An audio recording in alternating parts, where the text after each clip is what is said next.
So hello students, आज का जो वीडियो है ये हमारा है physics class 11 Jharkhand board term 1 exam का मॉडल पेपर का सॉल्यूशन। और आज हम सॉल्यूशन करेंगे सेट 1 के, जिसमें हम सॉल्व करेंगे टोटल 35 क्वेश्चन, वो भी एमसीक्यू।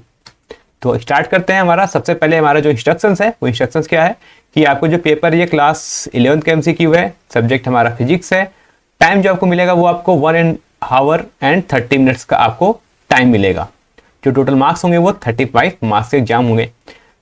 कुछ इंस्ट्रक्शन के बारे में बात करें तो कुछ इंस्ट्रक्शन इस प्रकार से हैं कि आपके सारे क्वेश्चन कंपलसरी हैं।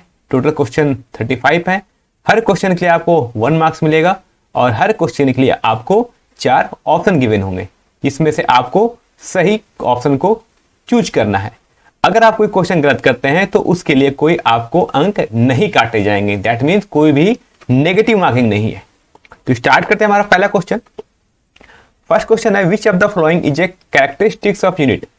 दैट मीन्स में से इन ऑप्शन में से यानी option A B C D में से कौन सा यूनिट का कैरेक्टरिस्टिक्स है, यानी इकाई की विशेषता है। तो ऑप्शन ए हमारा unit must be universally accepted. क्या ये सही है? हाँ, ये सही है, क्योंकि ये यूनिवर्सली एक्सेप्टेड होना चाहिए। जैसे लेंथ मीटर, मीटर क्या है, अगर लेंथ का यूनिट अगर मीटर है तो ये मीटर हर जगह एक्सेप्टेबल होना चाहिए। ऐसा नहीं कि अमेरिका में जाने के बाद मीटर को लोग ना माने, वहां भी लोग मीटर मेजर करते हैं। तो ऑप्शन नंबर 1 सही है। ऑप्शन बी कह रहा है it must be invariable and well defined. ये इनवेरिएबल होना चाहिए और वेल डिफाइंड होना चाहिए। अब इनवेरिएबल कहने का मतलब क्या है कि लेट सपोज अगर ये 1 सेंटीमीटर है इंडिया में, ठीक है, तो अगर ये इंडिया में 1 सेंटीमीटर, इस लेंथ को अगर हम 1 सेंटीमीटर कह रहे हैं तो अमेरिका में जाने पर भी इस लेंथ को 1 सेंटीमीटर ही कहेंगे, इसे 1 मिलीमीटर नहीं कहेंगे, ठीक है, या कुछ और नहीं कहेंगे, ये 1 सेंटीमीटर ही होगा। इसे ही कहते हैं इनवेरिएबल, मतलब वो चेंज नहीं हो रहा है। और वेल डिफाइंड है, ठीक है, यानी इस लेंथ को हम 1 सेंटीमीटर ही कहते हैं, तो वेल डिफाइंड है, यानी ये भी ऑप्शन सही है। थर्ड ऑप्शन है it must be suitable size and easily available. ठीक है, यूनिट का जो साइज है वो क्या होना चाहिए? सुटेबल होना चाहिए। हाँ, सुटेबल होना चाहिए। जैसे कि हम किसी भी डिस्टेंस को, ठीक है, जैसे दिल्ली से लेकर मुंबई तक के डिस्टेंस को हम कभी भी सेंटीमीटर और मीटर में मेजर नहीं करते हैं, हम किस में करते हैं? हमेशा किलोमीटर में, ठीक है। तो इसे यानी कह रहा है कि उसका सुटेबल साइज भी होना चाहिए कि आप कौन सा यूनिट यूज करोगे। तो जैसे लॉन्ग डिस्टेंस के लिए हम यूज करते हैं, जैसे एक सिटी से दूसरे सिटी के डिस्टेंस को हम मेजर करेंगे हमेशा किलोमीटर पे, तो उसका एक सुटेबल साइज भी है यानी किलोमीटर, ठीक है। और ये इजीली अवेलेबल भी होना चाहिए, ठीक है। ऐसा नहीं कि हम एक डिस्टेंस से दूसरे डिस्टेंस के सिटी के डिस्टेंस को हम लाइट ईयर में मेजर करें, ऐसा भी नहीं होना चाहिए। यानी ये सारे ऑप्शन सही है, इसलिए हमारा करेक्ट आंसर होगा ऑल ऑफ द एबव, यानी ये सभी यूनिट के कैरेक्टरिस्टिक्स हैं। आते हैं हम नेक्स्ट क्वेश्चन पे। कह रहा है the dimensional formula of gravitational constant is. Gravitational constant का डायमेंशनल फॉर्मूला क्या होता है? तो हमें पता है, हमने पढ़ा होगा चैप्टर ग्रेविटेशन में कि फोर्स का फॉर्मूला होता है Gf = G m1 m2 by r²। तो यहां से हम G को लिख सकते हैं। G को होता है हमारा ग्रेविटेशनल कांस्टेंट यानी गुरुत्वीय स्थिरांक। इसको हम लिख सकते हैं F × r² divide by m1 × m2। Force का जो होता है डायमेंशनल फॉर्मूला वो हमें पता होना चाहिए क्या होता है, mLt-2, ठीक है। ये होता है हमारा फोर्स का डायमेंशनल फॉर्मूला। रेडियस यानी डिस्टेंस, डिस्टेंस को लिखते हैं L2, r² है तो L², और नीचे हो जाएगा mass into mass, that means mass का स्क्वायर, और मास को हम डिनोट करते हैं m से, तो हो जाएगा m²। यानी इसको भी यहाँ से सॉल्व करते हैं तो हमारा डायमेंशनल फॉर्मूला क्या आ जाएगा, ऊपर हो जाएगा m-1 L3 और t-2, ठीक है। ये हो जाएगा हमारा डायमेंशनल फॉर्मूला फॉर G। तो देखो इसमें कौन सा ऑप्शन हमारा करेक्ट है, m-1 L3 t-2। यह हमारा जो करेक्ट आंसर है वो होगा ऑप्शन नंबर सी। अब आते हैं हमारा नेक्स्ट क्वेश्चन है which of the flowing pairs has same dimension. इनमें से कौन सा दो ऐसा फिजिकल क्वांटिटी है जिसका डायमेंशन सेम होना चाहिए, ठीक है, सेम डायमेंशन होता है। स्पेसिफिक हीट, लेटेंट हीट आप सभी ने पढ़ा होगा, आप चाहे तो बुक में देख सकते हो या अपने नोट को रिवाइज कर सकते हो। मैं बताऊं इसका करेक्ट आंसर क्या है, इंपल्स एंड मोमेंटम, ठीक है। इंपल्स को हम कैसे डिनोट करते हैं? इंपल्स होता है फोर्स इनटू स्मॉल टाइम।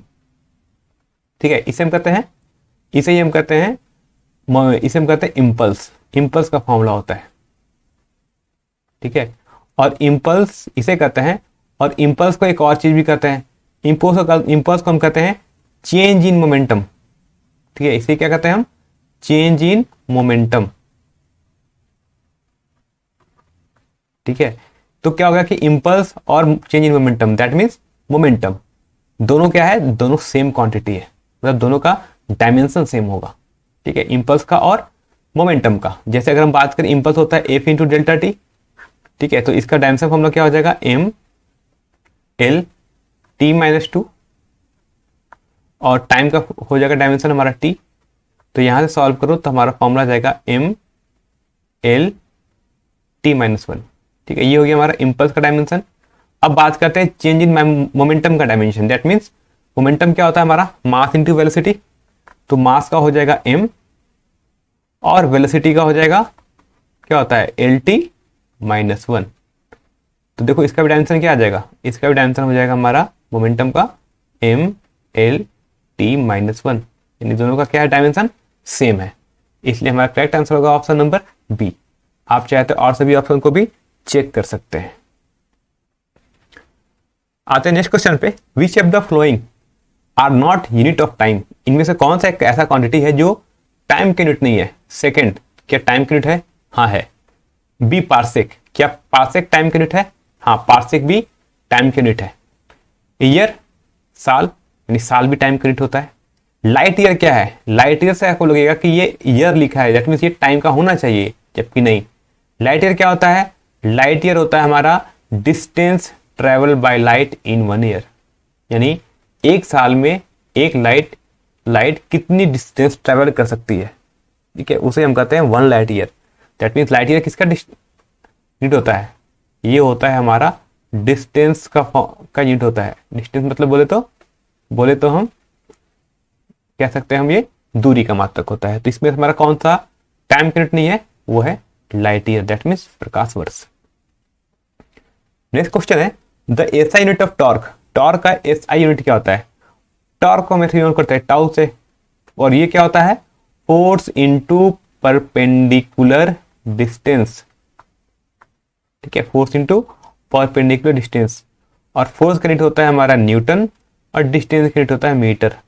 तो यूनिट ऑफ टॉर्क कितना हो गया? यूनिट ऑफ टाउ, यानी यूनिट ऑफ टॉर्क क्या होगा? Newton metre. इसलिए हमारा करेक्ट आंसर होगा ऑप्शन नंबर ए, यानी unit of torque. Next question है the slope of velocity time curve give. यानी अगर मान लो अगर ये कोई वेलोसिटी और टाइम का ग्राफ है, वेलोसिटी और टाइम का ग्राफ है, और ये मान लो ऐसे कोई हमारा ग्राफ जा रहा है, तो इसे कहते हैं स्लोप। इसे डिनोट करते हैं m से। वो एंगल अगर थीटा बना रहा है तो स्लोप का फॉर्मूला क्या होता है? स्लोप हो जाएगा m। ठीक है, और ये क्या होगा? Change in velocity into change in time. ठीक है, और change in velocity with respect to time, इसे हम क्या कहते हैं? एक्सेलरेशन। ठीक है, तो स्लोप, यानी ये स्लोप हमें किसको डिनोट कर रहा है? स्लोप हमेशा डिनोट करता है वेलोसिटी टाइम ग्राफ में, स्लोप डिनोट करता है हमारा हमेशा एक्सेलरेशन को। ठीक है, तो इसका करेक्ट आंसर होगा हमारा option number C. Question number 7 है a ball is projected with a velocity 20 metre per second vertically, find the distance travelled in first 2 second.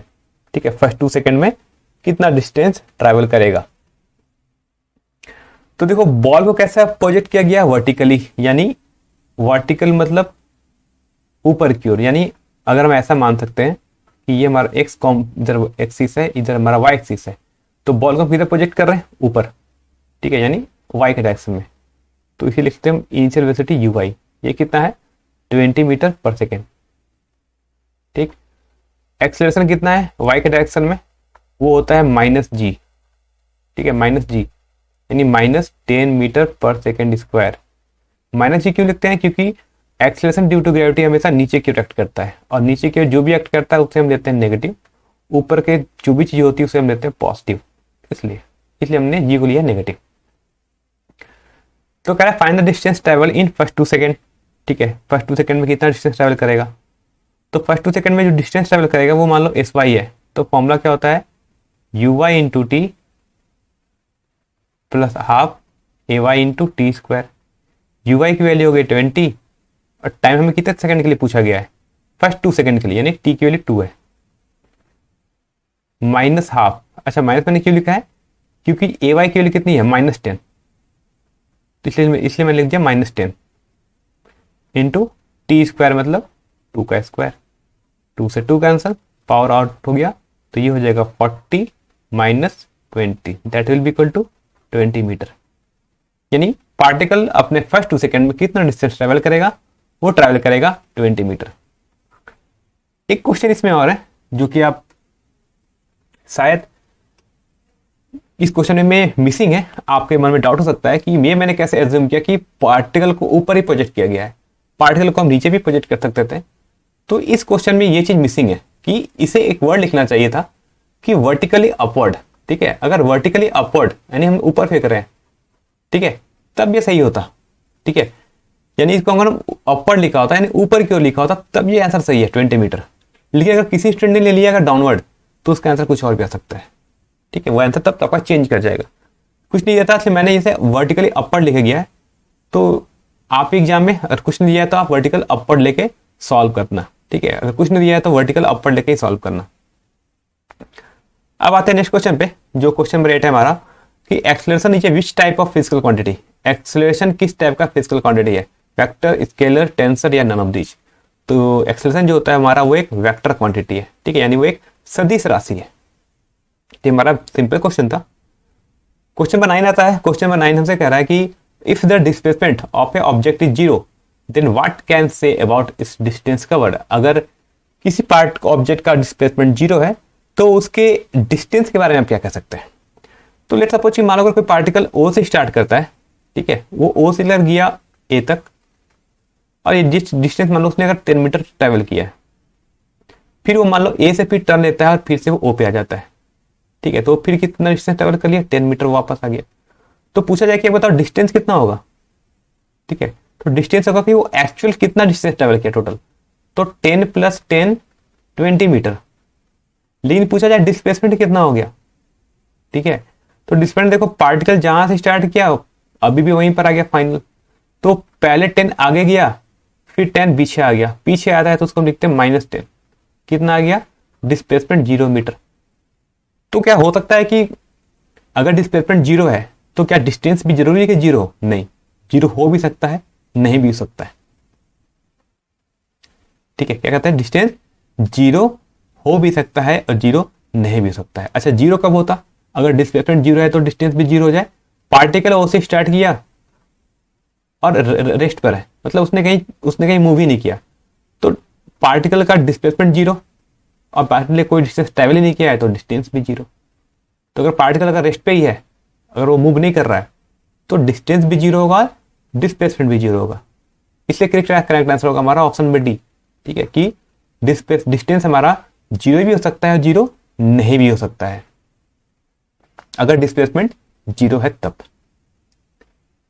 Question number 10 है हमारा, 2 car A and B are moving with velocities 10 km/h and 60 km/h. What is the relative velocity of car A with respect to car B if both are moving along the same straight line? Along the same straight line in the same direction. यानी दो car है, ठीक है, let suppose ये car हमारा car A है और एक कार B है। ठीक है, ये कार B हो गया, दोनों सेम डायरेक्शन में मूव कर रहा है। किस डायरेक्शन में मूव कर रहा है, दोनों सेम डायरेक्शन में मूव कर रहा है। ठीक, कार ए है वो मान लो हमसे लिखा है कि 10 km/h की स्पीड से मूव कर रहा है और कार बी है वो हमारा 60 km/h के मूव से स्पीड से मूव कर रहा है। दोनों आगे पीछे ऐसा नहीं सकता है, दोनों सकता है कि दोनों एक दूसरे के साथ ट्रैवल कर रहे हो, इन दोनों के एक दूसरे के अगल बगल भी हो सकता है। तो कह रहा बताओ velocity of car A with respect to car B क्या होगा। ठीक है, तो होता है velocity of car A with respect to car B equal to होता है velocity of A minus velocity of B. तो वेलोसिटी ऑफ कार ए है 100 किलोमीटर और वेलोसिटी ऑफ कार बी है 60 किलोमीटर। सब्ट्रैक्ट करोगे तो ऐसा आ जाएगा हमारा 40 km/h। ठीक है, यहां पर देखना कि दोनों सेम डायरेक्शन में थे, इसलिए मैंने दोनों की वैल्यू 100 पॉजिटिव लिया है और 60 को भी मैंने पॉजिटिव लिया, क्योंकि दोनों सेम डायरेक्शन में मूव कर रहे थे। अगर कार बी का डायरेक्शन अपोजिट होता तो 60 को हम -60 लिखते हैं। ठीक है, सिंस हमसे क्वेश्चन दिया गया था कि दोनों एक ही दिशा में चल रहे हैं ना, इसलिए हमने दोनों का वैल्यू पॉजिटिव लेके सॉल्व किया है। इसलिए हमारा करेक्ट आंसर होगा option number A, 40 kilometre per hour. Next question है, the rate of change of displacement is called. The rate of change in displacement को हम क्या कहते हैं? ठीक है, तो rate of displacement with respect to time, ठीक है, ds/dt, ये क्या होता है? ये होता है हमारा वेलोसिटी। ठीक है, ये क्या होता है हमारा? ये होता है हमारा वेलोसिटी। सिंस यहाँ पर डिस्प्लेसमेंट है इसलिए हमने लिखा वेलोसिटी होगा। अगर डिस्टेंस होता तो स्पीड होता। ठीक है, यानी rate of change in speed पूछा जाता तब वो स्पीड होता, इसलिए इसका हमारा करेक्ट आंसर होगा option number C. Question number 12 है हमारा, analogy form of mass in rotational motion. ठीक है, यानी रोटेशनल मोशन में किसी भी बॉडी का मास किसके इक्वल होता है? ठीक है, यानी अगर बॉडी को अगर हम सिंपल स्लाइड कर रहे हैं तो इसका मास m है। ठीक है, इसको बॉडी को अगर हम आगे वो मूव कर रहे हैं तो इसका मास m है। इसी बॉडी को अगर हम मास m को अगर किसी पाथ में अगर हम रोटेट कराएं, ठीक, किसी पाथ में इसको अगर हम ऐसे रोटेट कराएं तो इसका मास, अब मास m जो है ना वो हमें डिफरेंट होगा कि इसको कितने बड़े रेडियस में मूव करा रहे हैं। ठीक है, तो जो मास होता है, ठीक है, ये होता है हमारा लीनियर मोशन। यानी अगर लीनियर मोशन में अगर मास है तो रोटेशनल मोशन में क्या हो जाता है? ये लीनियर मोशन में जो मास है हमारा वो rotational motion, okay, rotational motion में हमारा जो मास एक्ट करता है as a moment of inertia. क्या कहते हैं इसे? Moment of inertia. यानी अगर आप रोटेशनल मोशन में जहां मास आएगा वहां पर आप क्या यूज करोगे? मोमेंट ऑफ इनर्शिया यूज करोगे। ठीक है, मास के समतुल्य होता है ये। तो इसका करेक्ट ऑप्शन होगा हमारा option number A, moment of inertia, that is जड़त्व आघूर्ण। क्वेश्चन नंबर 13 है हमारा, two bullet are fired simultaneously horizontally and with different speed from the same place, which bullet will hit the ground first. ठीक है, यानी दो bullet है। ठीक है, दो बुलेट को हमने सेम स्पीड से फायर किया। ठीक है, और सेम प्लेस से, यानी यहां से हमने दो बुलेट फायर किया, एक बुलेट नंबर 1 और एक बुलेट नंबर 2। दोनों का स्पीड अलग अलग है। ठीक है, मान लो ये V1 के स्पीड से फायर किया गया, दूसरा V2 का स्पीड से फायर किया गया है। तो पूछा कि कौन सा बुलेट ग्राउंड को पहले हिट करेगा। ठीक है, ग्राउंड को कौन सा पहले हिट करेगा। तो देखो दोनों हॉरिजॉन्टल डायरेक्शन में जा रहे हैं तो दोनों की स्पीड अलग अलग है, लेकिन अगर देखा जाए वर्टिकल डायरेक्शन में तो इसकी कोई वेलोसिटी नहीं है। तो अगर वर्टिकल डायरेक्शन में यानी नीचे की ओर कोई वेलोसिटी नहीं है, यानी दोनों का इनिशियल वेलोसिटी 0 है इन वर्टिकल डायरेक्शन में, यानी नीचे की ओर कोई भी वेलोसिटी नहीं है दोनों का। तो u ऑफ फर्स्ट पार्टिकल वो कितना है? इन वाई डायरेक्शन, मतलब कि वाई डायरेक्शन मतलब नीचे की ओर कितनी स्पीड है? 0। और u सेकंड बुलेट का वाई के डायरेक्शन में कितना स्पीड है? 0 मीटर पर सेकंड दोनों का। तो दोनों का डिस्प्लेसमेंट का फॉर्मूला क्या होगा? एस वाई इक्वल टू हो जाएगा हमारा, होता चाहिए तो u y minus half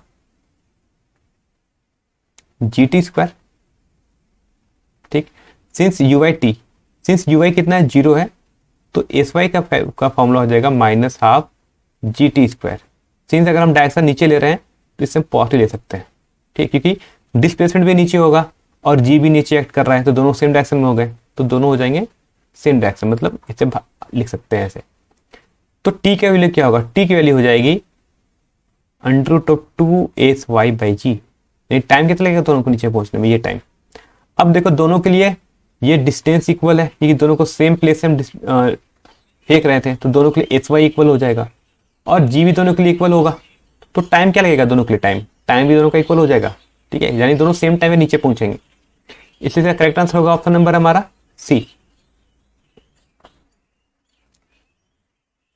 next question है, which of the following operations between two vectors can yield a vector perpendicular to the either of them.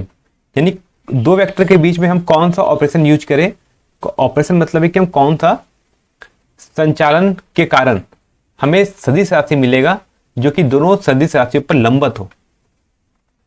तो हमें पता है कि दो वेक्टर का क्रॉस प्रोडक्ट यानी vector A cross vector B, ठीक है, ये क्या होता है, इसे हम लिखते हैं ए बी साइन थीटा और एन कैप।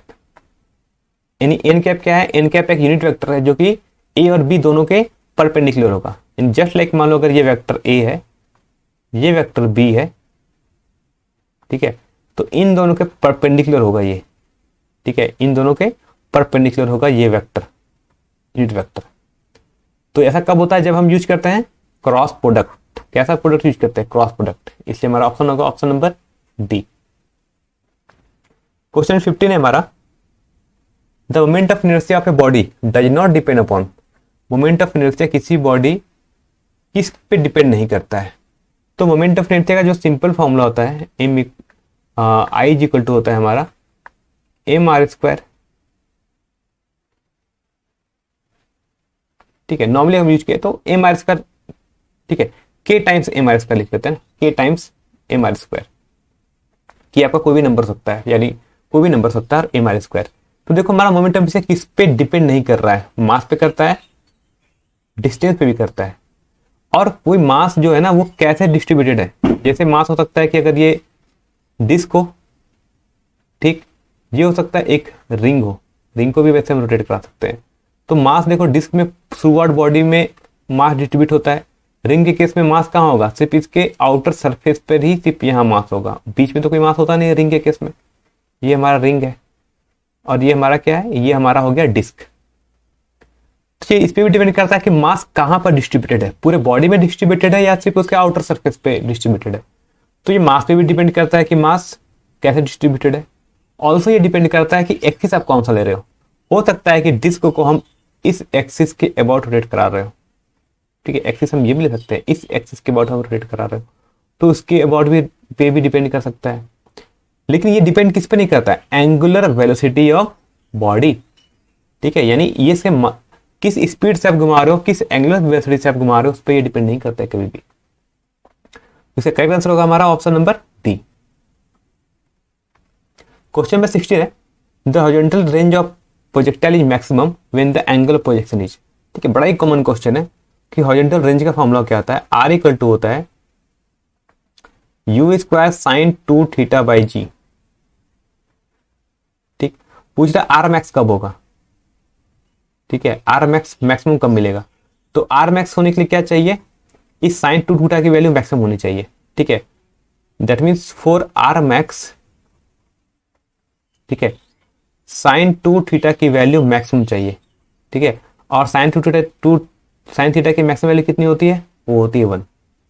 तो अगर साइन 2 थीटा की वैल्यू 1 है तो लिख सकते हैं कि sine 2 theta equal to sine 1 कब मिलता है हमें, साइन 90 डिग्री की वैल्यू होती है 1। तो यहां से अगर कंपेयर करें तो 2 theta is equal to 90 degree, this imply theta equal to कितना हो जाएगा हमारा 45 डिग्री। यानी रेंज हमें मैक्सिमम कितना मिलता है, किस एंगल पर, 45 डिग्री पे हमें मैक्सिमम रेंज मिलता है। और मैक्सिमम रेंज का फॉर्मूला क्या होगा, उस केस में हमारे पास मैक्सिमम रेंज का फॉर्मूला होगा यू स्क्वायर बाई जी। ठीक है, ये आर मैक्स का फॉर्मूला होता है हमारा, ठीक है, मैक्सिमम रेंज का फॉर्मूला क्या होगा, यू स्क्वायर बाई जी। तब से पूछा गया था किस एंगल पर होगा मैक्सिमम रेंज, तो एंगल होगा 45।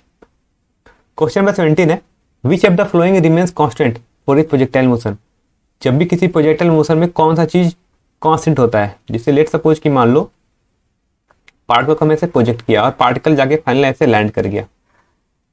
ठीक, मान लो एक बॉल को हमने ऐसे प्रोजेक्ट किया था, ठीक है, बॉल को हमने ऐसे प्रोजेक्ट किया, तो कह रहा है कौन सा एक चीज ऐसा फिजिकल क्वांटिटी है जो रिमेन्स कांस्टेंट होता है, ठीक है, जो कि चेंज नहीं करता है। तो अगर आपने प्रोजेक्टाइल मोशन अच्छे से पढ़ा है तो मान लो अगर इनिशियल एंगल अगर थीटा है तो देखो क्या होता है, इसके दो कंपोनेंट होते हैं हमारा वेलोसिटी के, ये होता है हमारा यूएक्स इनिशियल वेलोसिटी और ये होता है यू वाई। ठीक, और ये मान लो हमने यू से के इनिशियल स्पीड से हमने प्रोजेक्ट किया था with an angle theta with the horizontal.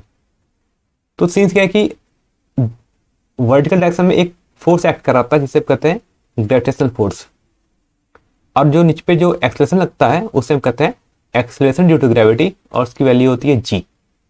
इसमें कौन सा क्वांटिटी है जो हमेशा फिक्स रहेगा?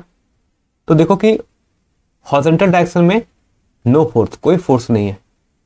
अगर फोर्स नहीं है तो कोई एक्सेलरेशन नहीं है। No force, this implies no acceleration. अगर फोर्स नहीं है तो एक्सेलरेशन भी नहीं होगा।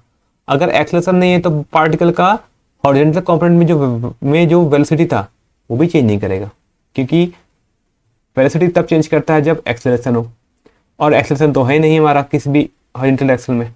ठीक है, तो हमारा क्या होगा कि जो हॉरिजॉन्टल कंपोनेंट ऑफ वेलोसिटी है वो क्या होगा, वो कांस्टेंट होगा। ठीक है, यानी जो, और उसकी वैल्यू कितनी होती है, यूएक्स की वैल्यू यू कॉस थीटा। ये क्या होता है, ये हमेशा कांस्टेंट होता है, ये कभी चेंज नहीं करता है।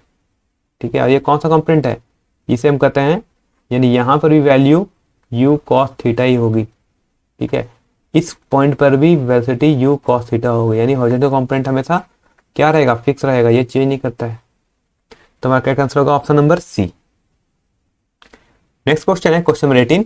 When a bus suddenly take a turn the passenger are thrown outward because of. ठीक है, यानी अगर कोई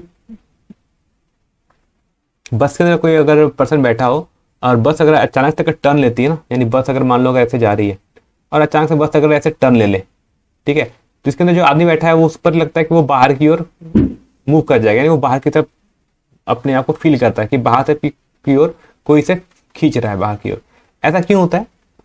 ऐसा इसलिए होता है कि देखो, ड्यू टू, इसे हम कहते हैं इनर्शिया ऑफ मोशन। ठीक है, मोशन के इनर्शिया के कारण, कि आदमी हमेशा जाना चाह रहा था, ठीक है, आदमी हमेशा था एक कांस्टेंट स्पीड से वो चल रहा था, लेकिन जैसे ही उसने जिस पर एक बस ने टर्न लिया उस पर एक सूडो फोर्स लगता है। ठीक है, सूडो फोर्स लगता है जिसे हम कहते हैं, ठीक है, जिसके कारण वो क्या आता है, वो उसके वो जो कांस्टेंट वेलोसिटी थी वो चेंज करती है, जिस कारण उस पर क्या आता है, उस पर एक फोर्स लगता है, यानी चेंज इन वेलोसिटी। और चेंज इन वेलोसिटी क्या होता है, हमारा एक्सेलरेशन, और एक्सेलरेशन क्या आता है, मास इनटू एक्सेलरेशन क्या होता है, हमारा फोर्स, यानी इस पर एक बार फोर्स लगता है। तो इनर्शिया मोशन के कारण क्या होता है, वो बाहर की ओर मूव कर, उसे एक फोर्स फील होता है। क्वेश्चन नंबर 19 है हमारा कि a person sitting in a open car moving at constant velocity throw a ball vertically up into air, the ball will fall. ठीक है, एक ओपन कार है, ठीक है, जो कांस्टेंट वेलोसिटी से मूव कर रही है, और उस पर एक हम बॉल के ऊपर फेंकते हैं। ठीक है, लेट सपोज कि मान लो अगर हमारे पास ये कार है एक, ठीक, ये कार कैसा कार है, हमारा ओपन कार है। ठीक, कह रहा है कि अब मान लो यहां से हम क्या करते हैं कि इसे एक बॉल को, ठीक है, ये मान लो अगर कांस्टेंट स्पीड के यू से आगे जा रहा है, तो कह रहा है मान लो यहां से कब एक पर्सन है, ठीक, इसने एक बॉल को थ्रो किया, कहां, vertically up into the air, यानी इसने इसको बॉल को ऐसे ऊपर थ्रो किया। अब तो कहता है कि बॉल तो ऊपर को थ्रो किया, लेकिन ये कार कहां जा रही है, आगे, तो कह रहा है ये बॉल कहां गिरेगा, इस आदमी के हाथ में गिरेगा, कार के बाहर गिरेगा, या कार के आगे गिरेगा, यानी इस आदमी के आगे गिरेगा या इस आदमी के पीछे गिरेगा, या एक्चुअली आदमी के हाथ में गिरेगा। ठीक है, तो देखो शुरू में अगर पर्सन जा रहा है यू के स्पीड से, तो बॉल का भी स्पीड था यू ही। ठीक है, दोनों सेम स्पीड से जा रहे हैं। ठीक है, दोनों सेम स्पीड जा रहे हैं, दोनों सेम स्पीड से जा रहे हैं आगे। तो देखो आदमी भी सेम स्पीड से जा रहा है, बॉल भी सेम स्पीड से आगे जा रहा है, तो जितने समय में आदमी आगे जाएगा, ठीक है, अब यानी अब आदमी की पोजीशन अगर यहाँ हो जाती है कुछ समय के बाद, तो बॉल की पोजीशन भी यहाँ जाएगी, यानी ये क्या गिरेगा, इसके हाथ में गिरेगा। ठीक है, तो इस पॉइंट को अगर आप कंसेप्टली समझना चाहो तो थोड़ा आपको टाइम लगेगा, लेकिन कभी ऐसा क्वेश्चन आता है तो याद रखना कि हमेशा बॉल होता है वो आदमी के हाथ में गिरता है, जो आदमी बॉल फेंकता है उसके हाथ में गिरता है। इस चीज को आपको कभी आप प्रैक्टिकल करके देखना कि आप अगर एक ट्रेन चल रही हो, ठीक है, अगर आप ट्रेन चल रहा हो तो ट्रेन के अंदर एक बॉल को ऊपर फेंको तो देखना वो बॉल तुम्हारे आपके हाथ में आएगा। ऐसा नहीं कि बॉल पीछे आगे नहीं गिरता है, वो हमारे हाथ में ही आता है। ठीक है, तो इस चीज का आप प्रैक्टिकली ट्रेन में मूव करके देख सकते हो। अब आते हैं हमारे पास नेक्स्ट क्वेश्चन, क्वेश्चन नंबर हमारा 20। क्वेश्चन नंबर 20 कह रहा है कि a force of 5 Newton act on a body of mass 1 kg, the acceleration of the body. तो फोर्स क्या होता है, फोर्स इक्वल टू होता है हमारा मास इनटू एक्सेलरेशन। तो एक्सेलरेशन इक्वल टू क्या आ जाएगा, फोर्स डिवाइड बाय मास। ठीक, फोर्स कितना है हमारा 5 न्यूटन और मास कितना है 1 kg। तो एक्सेलरेशन कितना आ गया 5 मीटर पर सेकेंड स्क्वायर, यानी करेक्ट आंसर होगा हमारा option number A. Next question है which of the following is a self adjusting force. इसमें से कौन सा एक ऐसा फोर्स है जो कि सेल्फ एडजस्टिंग फोर्स है। ठीक है, तो देखो ये क्वेश्चन हमारा है फ्रिक्शन चैप्टर से। तो वो फ्रिक्शन चैप्टर में आपने पढ़ा होगा कि जो ग्राफ कैसे आता है, याद है कैसे फोर्स का, ये होता है हमारा स्टैटिक फ्रिक्शन और ये ऐसा जाता है। ठीक है, ये क्या कहते हैं, इसे कहते हैं स्टैटिक फ्रिक्शन। ये पोर्शन होता है हमारा स्टैटिक फ्रिक्शन का। ओके, और इस पॉइंट को हम कहते हैं लिमिटिंग फ्रिक्शन। ये पॉइंट होता है हमारा limiting friction, limiting value of static friction.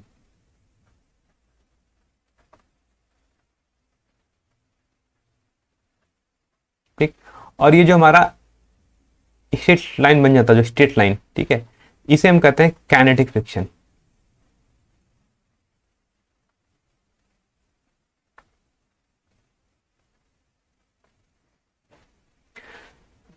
ठीक है, तो हमें तो कह रहा है कि इसमें कौन था जो कि सेल्फ एडजस्टिंग फोर्स है, यानी कौन अपने आप को चेंज करता है। तो देखो चेंज करने वाला एक ही फोर्स, एक ही चीज है ना, वो कौन सा है, ये स्टैटिक फ्रिक्शन। यानी यानी देखो ये ऐसे ऐसे ना अपने आप को एडजस्ट कर रहा है। ठीक है, जैसे जैसे लोड बढ़ेगा स्टैटिक फ्रिक्शन की वैल्यू बढ़ती है। ठीक है, यानी एक वो अपने आप को इंक्रीज करता है अकॉर्डिंग टू लोड। ठीक है, तो करेक्ट आंसर होगा हमारा स्टैटिक फ्रिक्शन। ठीक है, स्टैटिक फ्रिक्शन क्या होता है, इसे हम कहते हैं सेल्फ एडजस्टिंग फोर्स है। Limiting value of static friction क्या है, वो एक फिक्स पॉइंट है। और काइनेटिक फ्रिक्शन क्या होता है, वो कांस्टेंट होता है। ठीक है, वो वेरी नहीं करता, वो कांस्टेंट है। क्वेश्चन नंबर 22 है हमारा, when a torque acting on a system is zero then which of the following should not change. यानी किसी पर टॉर्क जीरो है तो कौन सा क्वांटिटी चेंज नहीं करेगा। ठीक है, तो टॉर्क क्या होता है, टॉर्क होता है rate of change in angular momentum with respect to time. ठीक, अगर टॉर्क जीरो है, अगर जीरो है, this implies delta p by delta t की वैल्यू भी जीरो होनी चाहिए। अब टाइम तो जीरो नहीं हो सकता है, that means delta sorry angular momentum को हम डिनोट करते हैं एल से, कैपिटल एल से। ठीक है, कैपिटल एल होता है हमारा एंगुलर मोमेंटम।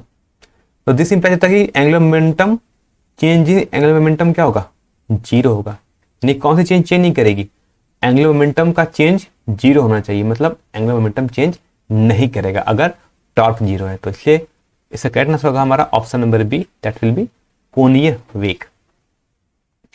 क्वेश्चन नंबर 23 है, a hammer of mass 300 gram moving at 40 metre per second strike a nail. The nail stopped the hammer in a very short time of 0.02 second. The force on the nail on the hammer is। कह रहा है कि ए hammer है जिसका मास है 300 ग्राम, जो कि 40 metre पर सेकंड की स्पीड से मूव कर रहा है और एक नेल को स्ट्राइक करता है, यानी एक कील को ठोकते हैं हम 40 मीटर पर सेकेंड से मूविंग करते हुए एक हैमर से। और कह रहा है जो hammer stop the nail stop the hammer in very short time of 0.02 second. जैसे हमने हथौड़े को काट कील पर मारा तो जो हथौड़ा था वो रुक गया कितने, 0.02 सेकेंड में। इसको रोका कौन, वो कील रोका। तो कह रहा कि बताओ अगर हैमर रुका है तो हैमर पर फोर्स लगाया, इस हैमर पर फोर्स किसने लगाया, कील ने। कि हैमर को हमने किसे मारा था, कील पे मारा था, तो हैमर को रुकेगा कौन, कील रुकेगा। तो बताओ कील जो नेल है वो कितना फोर्स लगाया हैमर पर। तो देखो ये क्वेश्चन हमारा तो हमारा इंपल्स मोमेंटम का फॉर्मूला है। ठीक है, इंपल्स मोमेंटम तो कहता है कि फोर्स, ठीक, कितना फोर्स लगाया, फोर्स इनटू डेल्टा टी यानी टाइम इक्वल टू होता है चेंज इन मोमेंटम यानी डेल्टा पी। ठीक, फोर्स हमें निकालना है, टाइम कितना लग रहा है 0.02 सेकेंड में वो रुक जा रहा है। ठीक, मोमेंटम कितना था, यानी final momentum minus initial momentum. ठीक है, तो चेंज तो फाइनल तो हैमर हमारा रेस्ट पे आ गया है। ठीक है, तो इनिशियल उसका मोमेंटम कितना था एमबी, और एमबी कितना है, मास था 300 ग्राम। 300 ग्राम को लिख सकते हैं 0.3 kg इंटू वेलोसिटी हमारा 40। तो यहाँ सॉल्व करें, फोर्स के लिए कितनी हो जाएगी 0.3 इंटू 40 डिवाइड बाई 0.02।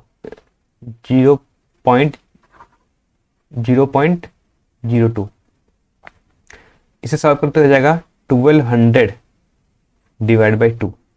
ठीक है, पॉइंट से जीरो कैंसिल, पॉइंट पर जाएगा तो 100 हो जाएगा, यानी 1200 by 2 that will be equal to 600 newton, यानी 600 न्यूटन फोर्स लगेगा नेल ऑन हैमर, यानी कील हथौड़े पर कितना फोर्स लगाएगा 600 न्यूटन का फोर्स लगाएगा।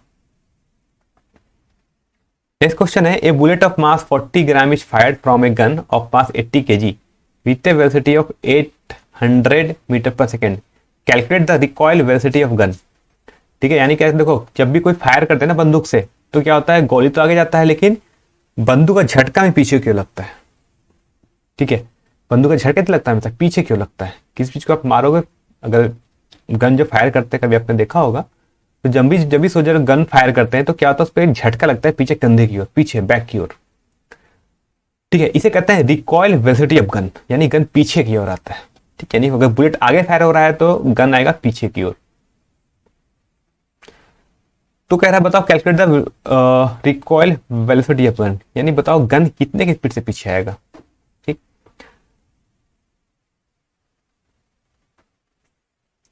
तो देखो इनिशियली क्या है, दोनों रेस्ट में है। ठीक है, जन हमने शुरू में फायर नहीं किया है, तो इनिशियल में हम दोनों क्या था, इनिशियल मोमेंटम दोनों का रेस्ट में था।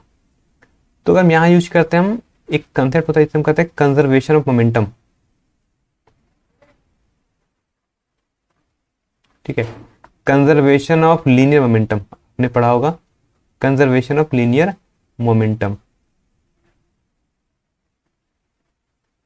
ठीक, तो देखो इनिशियली क्या होगा, मान लो एक गन है उसमें बुलेट लगा हुआ है, दोनों रेस्ट पे, तो दोनों का इनिशियल मोमेंटम जीरो, क्योंकि दोनों का velocity zero.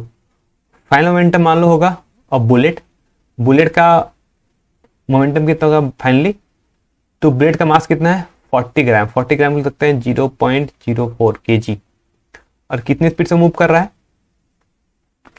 800 metre per second से, प्लस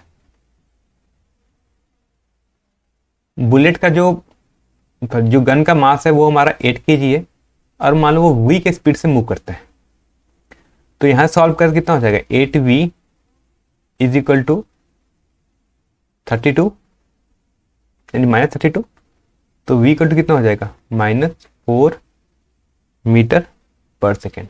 ठीक है, v कितना जाएगा हमारा -4 मीटर पर सेकेंड। माइनस का मतलब क्या है कि अगर बुलेट अगर फायर होता है आगे, ठीक है, ये हो गया हमारा बुलेट। ठीक, ये अगर हमारा बुलेट अगर आगे की फायर हो रहा है तो हमारा जो गन था, ठीक है, ये जो हमारा गन था, गन किधर के, गन पे झटका किधर लगेगा, अगर बुलेट आगे फायर हो रहा है तो गन पे जो झटका लगेगा वो पीछे क्यों लगेगा, इसलिए साइन आता है माइनस। इसलिए करेक्ट आंसर होगा हमारा option number D, -4 metre per second square. Question 25 है, फोर्स एक required in accelerating a 3 kg mass at 5 metre per second square and 4 kg mass at 4 metre per second will be. तो कह रहा है force required in F1 लिखते हैं ना, ये किसके लिए लिखते हैं 3 kg मास को 5 मीटर पर सेकेंड स्क्वायर से हम एक्सलेट कराना चाह रहे हैं, तो फोर्स इक्वल टू होता है ए में, तो पहले बॉडी के लिए फोर्स हो जाएगा F1 हो जाएगा मास 3 और एक्सेलेरेशन है 5, तो ये आ गया हमारा 50 न्यूटन। सिमिलरली जो हमारा सेकेंड बॉडी है F2, उसके लिए मास हो गया हमारा 4 kg और उस पर जो एक्सेलेरेशन है वो है 4 मीटर पर सेकेंड स्क्वायर, तो आ गया 60 न्यूटन। तो किस पर फोर्स ज़्यादा लगा, सेकेंड वाले बॉडी के लिए, यानी जो 4 kg का मास था जिसको हम 4 मीटर पर सेकेंड स्क्वायर से एक्सलेट कराना चाह रहे थे, उस पर फोर्स लगेगा ज़्यादा, यानी करेक्ट आंसर होगा हमारा ऑप्शन नंबर डी। क्वेश्चन 26 है, the centripetal force acting on a body undergoing circular motion, यानी अगर कोई बॉडी किसी सर्कुलर मोशन में मूव कर रही है जिसका डिस्टेंस आर है और वो अगर वी वेलोसिटी से मूव कर रही है, उसका मास एम है, तो उस पर एक फोर्स लगता है अंदर की ओर, इसे हम कहते हैं सेंट्रीपिटल एक्सेलरेशन। इसे क्या कहते हैं एसी। ठीक है, अंदर क्यों लगता है एसी, सेंट्रीपिटल एक्सेलरेशन, और इसकी वैल्यू कितनी होती है mv² अपॉन आर। ठीक है, याद रखिएगा mv² ये होता है सेंट्रीपिटल एक्सेलरेशन का फॉर्मूला, इसलिए इसका करेक्ट आंसर होगा हमारा option number A. Question number 27 है हमारा, two object A and B are moving with same momentum, mass of object B is greater than mass of object A, which of the following object must will have higher kinetic energy. कह रहा है mass of B वो क्या है, mass of ए से ज्यादा है, ठीक। उसके अलावा लिखा है कि दोनों का मोमेंटम इक्वल है, यानी momentum of P A is equal to momentum of P B, दोनों का मोमेंटम इक्वल है। तो कह रहा है किसका काइनेटिक एनर्जी ज्यादा होगा। तो देखो काइनेटिक एनर्जी का फॉर्मूला होता है, काइनेटिक एनर्जी का फॉर्मूला होता है हाफ mv², एक तो हम ये पढ़ते हैं, एक और फॉर्मूला होता है इसको बोलते हैं p²/2m, ठीक है। काइनेटिक एनर्जी का ये भी फॉर्मूला होता है। तो देखो दोनों का मोमेंटम इक्वल है, ठीक है। अगर दोनों का मोमेंटम इक्वल है p, तो देखोगे दिस इंप्लाइज कि जो काइनेटिक एनर्जी है वो इनवर्सली प्रोपोर्शनल हो जाएगा 1/m के, ठीक है। हम कहते हैं वो किससे प्रोपोर्शनल हो जाएगा 1/m के, क्योंकि दोनों के लिए मोमेंटम इक्वल है, यानी p इक्वल है और बाई 2 भी दोनों के लिए इक्वल है, क्योंकि 2 तो कांस्टेंट होता है। तो काइनेटिक एनर्जी क्या होगा, इनवर्सली प्रोपोर्शनल टू m है, यानी जिसका मास ज्यादा उसका मोमेंटम कम, जिसका मास कम उसका जिसका मास ज्यादा उसका काइनेटिक एनर्जी कम, और जिसका मास कम उसका काइनेटिक एनर्जी ज्यादा, ठीक है। तो किसका काइनेटिक एनर्जी ज्यादा होगा, ठीक है। हम कहा किसका काइनेटिक एनर्जी ज्यादा है, काइनेटिक एनर्जी उसका ज्यादा होगा जिसका मास कम है, ठीक है।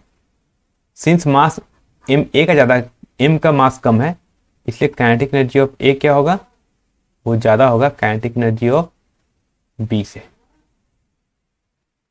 यानी किसका काइनेटिक एनर्जी ज्यादा है, b का a का काइनेटिक एनर्जी ज्यादा है, इसलिए ऑप्शन होगा correct option number A. Next question है area under force displacement curve represent, ठीक है। अगर मान लो अगर ये फोर्स और डिस्प्लेसमेंट का कर्व है, ठीक है, ये हमारा फोर्स है और ये हमारा डिस्प्लेसमेंट है, तो इनके बीच मान लो कोई कर्व बन रहा है ऐसे, ठीक है, कर्व। तो कह रहा है ये एरिया में किसको बताता है। तो देखो एरिया क्या होता है, फोर्स इंटू डिस्प्लेसमेंट, और फोर्स इंटू डिस्प्लेसमेंट ये किसके इक्वल होता है, ये होता है हमारा वर्क का फॉर्मूला होता है ना, वर्क क्या होता है, फोर्स इंटू डिस्प्लेसमेंट। तो जब भी हमें से पूछा जाए कि फोर्स और डिस्प्लेसमेंट के कर्व में, ग्राफ में ये जो कर्व आएगा ये एरिया में किसको बताएगा, ये जो एरिया होगा ये एरिया हमेशा शो करता है वर्क डन के बारे में, ठीक है। इसलिए करेक्ट आंसर होगा हमारा option number D, work done. Question number 29 है, what is the average power required to lift a mass of 100 kg to a height of 50 metre in 50 second. एक मास जिसका मास 100 kg है उसको 50 मीटर ऊपर उठाना है 50 सेकेंड में, तो उसके लिए कितनी पावर की रिक्वायरमेंट होगी। तो पावर इक्वल टू क्या आता है, work done per unit time, ठीक। वर्क कितना पड़ेगा, तो mg फोर्स इंटू डिस्प्लेसमेंट, कितना हाइट जा रहे हैं उसे हम h हाइट मान लो, तो mg h हो जाएगा हमारा वर्क डन, टाइम हो जाएगा t। अब देखो मास कितना है हमारा 100 kg, g की वैल्यू कितनी है 9.8 लेके चलते हैं, क्योंकि ऑप्शन में हमारा 980 98 ऐसे समथिंग दिया हुआ है इसलिए 9.8, और h कितना है 50 मीटर, और कितने सेकंड में कहा गया है टाइम 50 सेकंड, तो 50 से 50 कैंसिल आउट, इस पॉइंट से एक जीरो कैंसिल आउट, वैल्यू हो जाएगा हमारा 980 वाट। यानी कितने वर्क की रिक्वायरमेंट पड़ेगी, कितने पावर की रिक्वायरमेंट पड़ेगी 980 वाट की, यानी करेक्ट आंसर होगा हमारा option number A. Question number 30 है, moment of inertia of thin rod of mass m and length l about an axis perpendicular to the rod at mid point. कह रहा है कि मान लो अगर ये एक थिन रॉड है, ठीक, ये थिन रॉड है जिसका टोटल मास m है और टोटल लेंथ कितनी l है। कह रहा है इसके मिड पॉइंट के अबाउट इसको हम रोटेट कराएं ऐसे पकड़ के बीच से, तो इसका मोमेंट ऑफ इनर्शिया कितना होगा। तो आपसे भी याद होगा कि moment of inertia of a thin rod rotating about an axis perpendicular to the rod at mid point. अगर मिड पॉइंट के अबाउट किसी रॉड को घुमाया जाता है तो उसका मोमेंट ऑफ इनर्शिया का फॉर्मूला क्या होता है, ml²/12, ठीक है। ये आपको याद होगा, ये स्टैंडर्ड रिजल्ट है जो आपको याद होनी चाहिए, इसलिए इसका करेक्ट आंसर होगा ऑप्शन नंबर सी, ml² तो कह रहा है कि due to application of 5 metre force an object move 10 metre along perpendicular direction of the force, what amount work is done. तो देखो वर्क डन का फॉर्मूला क्या होता है, वर्क डन का फॉर्मूला होता है एफ डॉट डी एस। ठीक है, F dot D S force का डिस्प्लेसमेंट के साथ डॉट प्रोडक्ट। तो फोर्स को लिख सकते हैं F D S cos theta, जहां थीटा होता है angle between force and displacement. अब क्वेश्चन में कह रहा है कि जो एंगल बिटवीन फोर्स और डिस्प्लेसमेंट है, यानी जो फोर्स आ रहा है हमारा, ठीक, ये फोर्स आ रहा है, फोर्स नीचे आ रहा है फोर्स, और जो हमारा आ रहा है डायरेक्शन, जिधर वो मूव कर रहा है, दोनों बीच में एंगल कितना है, एंगल दिया है थीटा, कितना है, थीटा है परपेंडिकुलर मतलब 90 डिग्री। अगर थीटा 90 है तो कॉस 90 के लिए कितनी होती है, कॉस 90 की वैल्यू होती है 0। तो वर्डन कितना हो जाएगा, जब कॉस थीटा कॉस 90 के लिए 0 है, ये थीटा 90 कॉस 90 की वैल्यू 0, तो वर्डन 0, यानी वर्डन कितना होगा, वर्डन होता है हमारा 0। ये ऑप्शन पर डी। नेक्स्ट क्वेश्चन है the work performed on an object does not depend upon. ठीक है, यानी वर्क किस पे डिपेंड नहीं करता है, ऑन एन ऑब्जेक्ट। ठीक, तो देखो अभी मैंने कुछ एक फॉर्मूला बताया था कि F D S cos theta. ठीक, क्या वर्क डन फोर्स पे डिपेंड करता है, फोर्स पे डिपेंड करता है, डिस्प्लेसमेंट पे भी डिपेंड करता है, और angle between force and displacement इस पे भी डिपेंड करता है। किस पे डिपेंड नहीं करता है, क्या यहाँ कहीं भी इनिशियल वेलोसिटी दिया है ऑब्जेक्ट का, नहीं, यानी ये इनिशियल वेलोसिटी ऑफ ऑब्जेक्ट पे डिपेंड नहीं करता है कभी भी वर्क। इसलिए करेक्ट आंसर होगा हमारा option number D. Question number 33 है the work done by all the forces external and internal on an object equal to the change.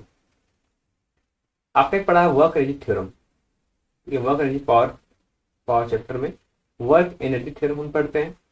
ठीक है, वर्क एनर्जी थ्योरम में हम पढ़ते हैं। ठीक है, उसमें क्या पढ़ते हैं कि work done by all external and internal forces, यानी work done by all forces. ठीक है, इज इक्वल टू क्या होता है, चेंज इन काइनेटिक एनर्जी। ठीक है, यानी work done by all forces क्या होता है, वो चेंज इन काइनेटिक एनर्जी के इक्वल होता है। इसे कहते हैं वर्क एनर्जी थ्योरम। ठीक है, इसे कहते हैं ऑप्शन क्या होगा, ऑप्शन नंबर बी, जो work done by all forces होगा वो इक्वल टू चेंज इन किसके इक्वल होगा, चेंज इन काइनेटिक एनर्जी के इक्वल होगा। क्वेश्चन नंबर 34 है द सेंटर ऑफ मास, इसी बॉडी का सेंटर ऑफ मास कहाँ लाई करता है। तो देखो मैं दो एग्जाम्पल देता हूँ। देखो पहला एग्जाम्पल मान लो अगर ये डिस्क है, डिस्क का सेंटर ऑफ मास कहाँ होता है, इसके सेंटर पे होता है, इस पॉइंट पे सेंटर ऑफ मास होगा। अगर रिंग है, ठीक है, रिंग का सेंटर ऑफ मास कहाँ होगा, अगर रिंग यूनिफॉर्म है तो उसका सेंटर ऑफ मास भी क्या होगा, सेंटर पे होगा। ठीक है, यहाँ भी इसका सेंटर मास यहीं पर है। देखो क्या कह सकते हो कि सेंटर ऑफ मास कहाँ लाई करता है, बॉडी के अंदर लाई करता है या बाहर लाई कर सकता है। तो यहाँ देखो कि फर्स्ट केस में जब मैंने डिस्क लिया था तो सेंटर ऑफ मास लाई कर रहा था डिस्क के अंदर, यानी बॉडी के अंदर लाई कर रहा था। लेकिन जैसे मैंने एक रिंग ले लिया तो रिंग का सेंटर ऑफ मास कहाँ लाई कर रहा है, रिंग के बाहर, यानी रिंग के बीच में। तो बीच में तो कोई मास है नहीं, मास कहाँ है, रिंग है तो सिर्फ मास के आउटर जो सर्कुलर पार्ट है उसमें मास है, बीच में तो खाली है, स्पेस है। लेकिन सेंटर ऑफ मास कहाँ लाई कर रहा है, इसके बीच में। तो ये कहता है कि centre of mass may be lie with in और आउटसाइड द बॉडी, यानी सेंटर ऑफ मास कहीं भी लाई कर सकता है। ठीक है, तो इस एग्जाम्पल से आप समझ सकते हैं। इसलिए करेक्ट आंसर होगा हमारा ऑप्शन नंबर डी। और हमारा आज का लास्ट क्वेश्चन है the torque of a force acting at a point R is. ठीक है, तो देखो यहाँ पर थोड़ा अच्छे से लिख लेते हैं फोर्स में क्या गिवन है। यहाँ पे फोर्स गिवन है वो है -3i + j + 5k, और जो आर गिवन है, ठीक है, वो कितना गिवन है 7i + 3j + k। ठीक है, क्वेश्चन मिस्टेक है ना, ये के लिख लेना। ठीक है, ये के होना चाहिए, ये आई नहीं, के होना चाहिए। तो पूछे बताओ फिर कितना टॉर्क लगेगा। तो टॉर्क का फॉर्मूला होता है R क्रॉस F। टॉर्क का फॉर्मूला क्या होता है, R क्रॉस F। अब R क्रॉस F कैसे निकालते हैं, ये ऐसे निकालते हैं। पहले ऊपर लिख लो R का कोएफिशिएंट। R का कोएफिशिएंट क्या कितना है, 7 है, 3 है और 1 है। ठीक है, कोएफिशिएंट मैं किसको कर रहा हूँ, क्वेश्चन शो करते हैं 7 3, यहाँ कुछ नहीं तो यहाँ 1 होगा 1। सिमिलरली हम क्वेश्चन लिखते हैं फोर्स का, कितना -3i, यहाँ 1 होगा और यहाँ 5, यहाँ क्वेश्चन हो जाएगा -3 1 5। क्रॉस प्रोडक्ट आपको निकालने आता है, कैसे निकालते हैं क्रॉस प्रोडक्ट? ऐसे लिखते हैं, तो 3 को 5 से मल्टीप्लाई करो तो 15, माइनस लिखते हैं 1 को मल्टीप्लाई करो तो हो जाएगा 1 इंटू आई कैप। ठीक, अब तो सेकंड क्या करते हैं प्लस, फिर लिखते हैं माइनस। अब क्या करते हैं, अब करते हैं 7 इंटू 5 कितना हो जाएगा 35, माइनस माइनस इंटू 1 कितना हो जाएगा -3, ये होगी हमारा जे कैप। लिखते हैं प्लस, अब लिखते हैं 7 इंटू 1 कितना हो जाएगा, ये जाएगा 7, माइनस -3 इंटू 3 कितना हो जाएगा, ये जाएगा -9, ठीक है। फिर सॉल्व करूँ तो हो जाएगा हमारा 14i, ये हो जाएगा हमारा 35 और कितना हो जाएगा 38, -38j, और ये हो जाएगा +16k। तो हमारे टॉर्क कितना हो जाएगा 49 - 38j +16k। तो हमारा क्या आंसर होगा ऑप्शन नंबर ए। ये हमारा क्रॉस प्रोडक्ट का क्वेश्चन है ना, तो क्रॉस प्रोडक्ट वाले कैसे करते हैं, क्रॉस प्रोडक्ट कैसे निकालते हैं, ये आपको आना चाहिए। नहीं आता तो इस वीडियो को आप नीचे देखो, नहीं तो आप कहीं भी हमारे यूट्यूब चैनल पर भी देख सकते हैं। तो ये था आज का हमारा लास्ट क्वेश्चन, जिसमें हमने सॉल्व किए झारखंड बोर्ड फिजिक्स क्लास 11 का सेट 1 के मॉडल पेपर, जिसमें टोटल 35 क्वेश्चन सॉल्व कर रहे थे। फिर मिलते हैं नेक्स्ट वीडियो में, यानी सेट 2 के हम नेक्स्ट 35 क्वेश्चन को जल्दी सॉल्व करेंगे।